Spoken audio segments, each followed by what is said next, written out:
Guys, तो आज मैं रिएक्ट करने वाली हूँ on the video top 10 soldiers of Ertugrul Ghazi. तो मैं आपको बताना चाहती हूँ क्यों मैं बहुत दिनों के बाद आई अर्तुगरुल गाजी के रिएक्शन लेके, क्योंकि मैंने पिछले वीडियो में ही कहा था कि आपके रिस्पॉन्स, आपके व्यूज से मुझे पता चलता है कि मेरे ऑडियंस को क्या देखना पसंद है। तो पिछले वीडियो में कुछ खास व्यूज बिल्कुल नहीं थे, इसलिए मैंने थोड़ा लेट आई मैं। तो अभी प्लीज आप इस वीडियो को ज्यादा से ज्यादा लाइक करो, ज्यादा से ज्यादा शेयर करो। But before I start, hello one, I am Monali Naik, welcome to my channel नखरे वाली मोना। और अगर आपने मुझे अभी तक सब्सक्राइब नहीं किया होगा तो please to subscribe my channel. So let's go.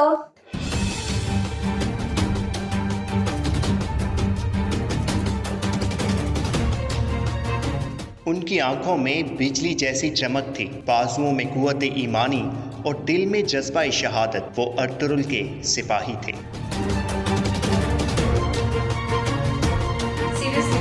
उनकी बहादुरी, इस्तकामत और रोशन उम्मीदी एक सच्चे मोमिन की निशानियों में से थी। आज की वीडियो में हम आपको अर्तुगरुल गाजी के 10 ताकतवर तरीन और बहादुर सिपाहियों के बारे में बताएंगे। तो चलिए शुरू करते हैं अपना आज का काउंटडाउन। लेकिन उससे पहले हमारे चैनल उर्दू घर को सब्सक्राइब करना ना भूलिए।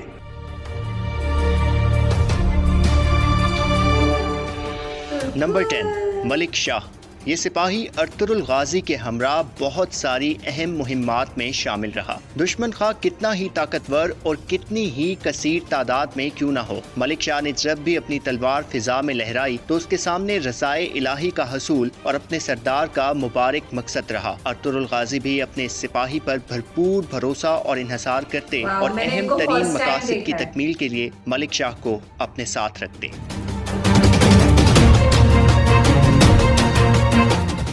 नंबर 9, कोंगूत। ये सिपाही अपनी जंगी सलाहियतों के साथ साथ मिजाह की भी बेहतरीन हिस्स रखता था। बहुत सारे मौक़ों पर यह सिपाही हमें बमसी के साथ छेड़छाड़ और तंज़ो मिजाह करते नजर आया। लेकिन जंग के मैदान में दुश्मन के मद्दे मुकाबिल आने पर कोंगूत ने हमेशा दुश्मन को ललकारा और अपने दीन, कौम और सरदार की अजमत को बुलंद करने की भरपूर कोशिश की। अर्तुगरुल की कोंगूत से मोहब्बत और इस जंगजू की अपने सरदार की नजरों में कद्र मंजिलत दीदनी थी।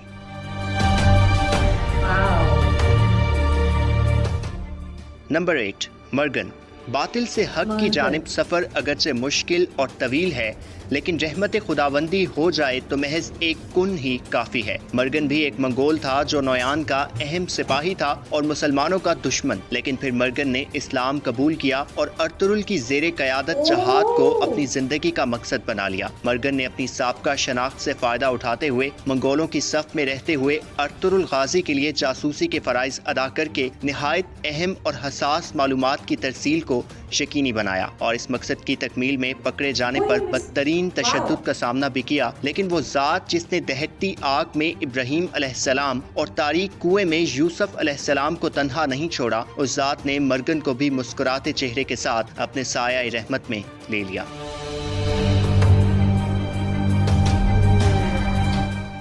नंबर 7, अज़्ज़िज़। ये एक ऐसा अजीम जासूस था जिसकी शहादत पर दुश्मन ने भी इसे एक बासलाहियत और बेहतरीन जासूस माना। चौथे सीजन में जब अर्तुगरुल ताजरों की कैद में थे तो अज़्ज़िज़ ने ही उन्हें वहां से आज़ाद करवाया और इसके बाद अज़्ज़िज़ ने ताजिर नीकू बनकर कराचायसर किले में गवर्नर आरिस की अहम मालूमात अर्तुगरुल गाजी तक पहुँचाई। ये मालूमात और किले में दाखिले का खुफिया रास्ता दरियाफ्त करने का कारनामा इस किले की फतह में अहम पेश रफ्त साबित हुए। अपने फराइज की तकमील के दौरान अज़्ज़िज़ ने आरिस और तीतान के हाथों जामे शहादत नोश किया।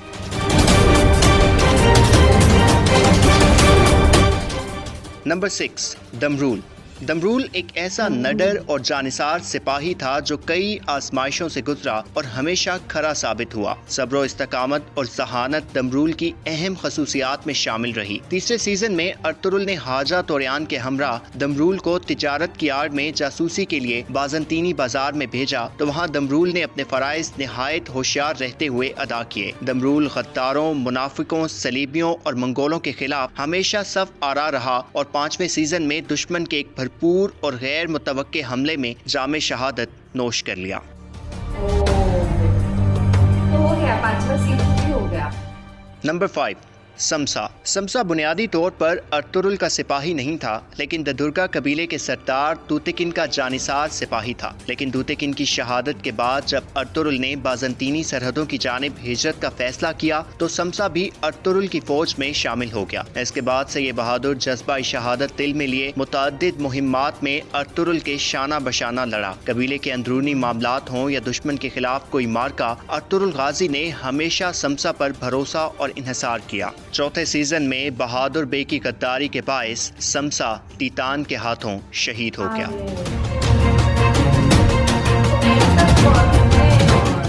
नंबर 4, अब्दुल रहमान। हक की राह का ये मुसाफिर एक बेहतरीन सिपाही भी था, मुहाफिज भी, जासूस भी और मुखलिस दोस्त भी। अब्दुल रहमान की खिदमात की फहरिस्त बहुत तवील है। ये सिपाही हमें सुलेमान शाह के खेमे के मुहाफिज के तौर पर भी नजर आया। अर्तुरुल के लिए नोयान की सफ़ों में शामिल होकर जासूसी करते भी, जंगी हालात में तलवार उठाकर जज्बा शहादत लिए लड़ते भी। ये अजीम सिपाही अर्तुरुल गाजी के बाद उस्मान गाजी के लिए भी अपनी खिदमात सरंजाम देते नजर आया।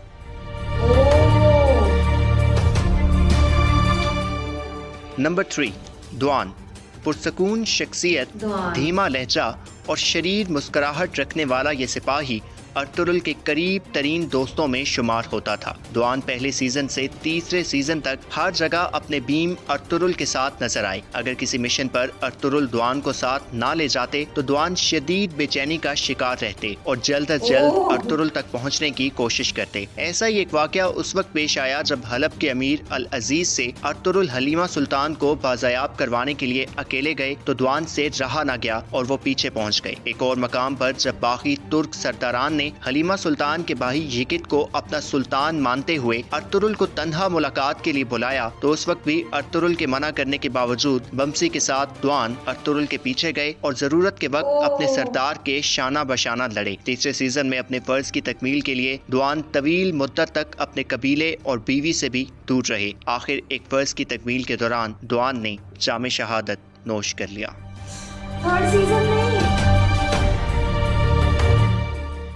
नंबर 2, बमसी।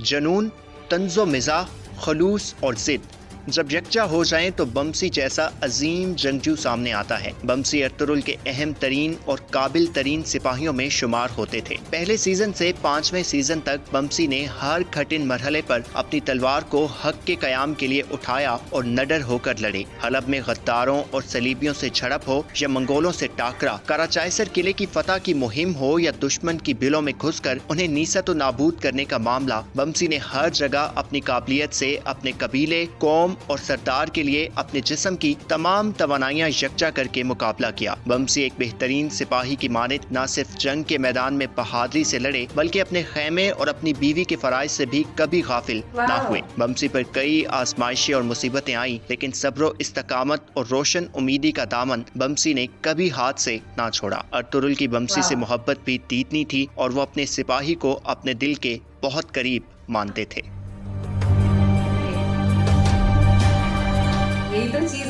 नंबर 1, तुर्कुत।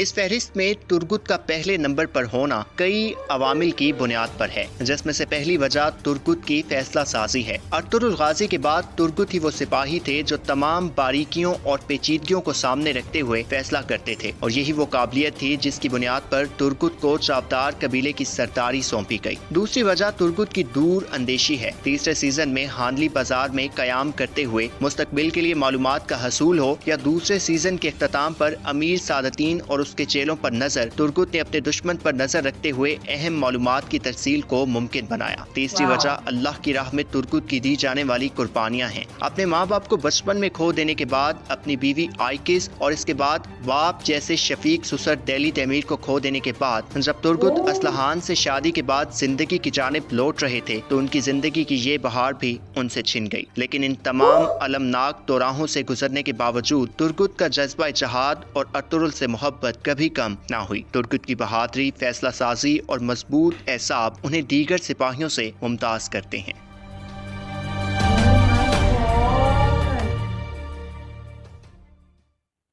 माय गॉड, मुझे ना गूज़बम्स आ गए तुर्गुत के लाइफ के बारे में जान के।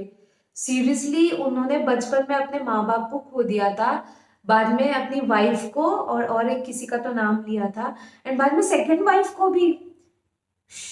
Seriously, O my God. But मैंने सुना है मेरे कमेंट सेक्शन में कि वो ही एक थे जो 125 ईयर्स तक जिंदा थे। And hats off, he look very handsome, he is very outstanding. और उनके जो स्पेशल कैरेक्टरिस्टिक्स है, जैसे कि उनके बारे में बहुत सी चीज़ें कही है, जैसे मालूमात करना, दुश्मनों पे अच्छे से नज़र रखना, फिर फ्यूचर के बारे में बहुत सी चीज़ें प्रेडिक्ट करना, वो सारी चीज़ें, मतलब फ्यूचर के बारे में ज़्यादा सोचना। Non, he is outstanding. और मैं आपको एक सच्ची बात बताऊँ, मुझे सिर्फ इनमें से दुआन, बमसी, तुर्गुत, नोयान, अर्तुगरुल गाजी तो ऑफ कोर्स मुझे पता है, तो यही पता है। तो बाकी के सारे भी जान के मैं शॉक हो गई। उनमें से अभी बहुत से सिपाहियों के नाम मुझे पता नहीं है, बट एक सिपाही है जो एक्चुअली नोयान के साथ काम करते थे, मतलब इनके दुश्मन थे। तो ऑल ऑफ सडन उन्होंने नोयान का साथ छोड़ के अर्तुगरुल गाजी का साथ निभाया, एंड देन उन्होंने ऑल ऑफ सडन उनके वफादार बन गए। And this is, O my God, wow. और एक जासूस भी थे जो नोयान के ग्रुप के साथ रहते थे, बट थे अर्तुगरुल गाजी के साथ। उनकी डेथ शायद उन्हीं के साथ हो गई, बिकॉज उनको जैसे पता चला तब उनकी डेथ हो गई। तो oh my god, this is wow.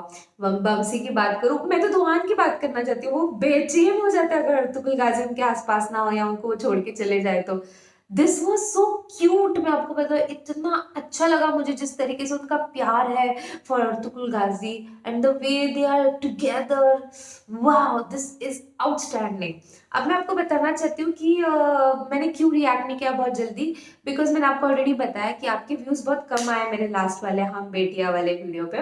तो मैं चाहती हूँ आप ज़्यादा व्यूज दो, तो फिर मुझे समझ में आता है कि मेरे ऑडियंस को इसमें इंटरेस्ट है भी या नहीं तो मेरे चैनल का इंप्रेशन बहुत नीचे घट जाता है। तो इस वजह से मैं आपको रिक्वेस्ट करती हूँ कि जितना हो सके इसको लाइक करो, जितना हो सके इस वीडियो को शेयर करो, ताकि आपके व्यूज पे मुझे पता चलता है मेरे ऑडियंस को क्या देखना पसंद है क्या नहीं। तो मैं आती हूँ रोज वीडियोस के साथ। So don't forget to like, share, subscribe and drop a comment in the comment section below. बाकी परत नहीं आलेच, हाँ।